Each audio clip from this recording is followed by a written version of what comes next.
আসসালামু আলাইকুম। সুন্দর একটি ভিডিও যা আপনাদের দেখে ভালো লাগবে।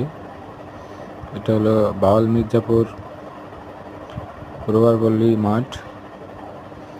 এখানে ছেলেদের প্রশিক্ষণ দেওয়া হয় এবং ট্রেনিং করানো হয়। তো যদি আপনাদেরকে দেখে ভালো লাগে ভিডিওটি আপনারা অবশ্যই শেয়ার করবেন, এমনকি চ্যানেলটি সাবস্ক্রাইব করবেন। আমাদের পাশেই থাকবেন, চ্যানেলটি সাবস্ক্রাইব করে পাশেই থাকবেন। আমরা আপনাদেরকে আরও সুন্দর সুন্দর ভিডিও উপহার দেওয়ার চেষ্টা করব ইনশাআল্লাহ।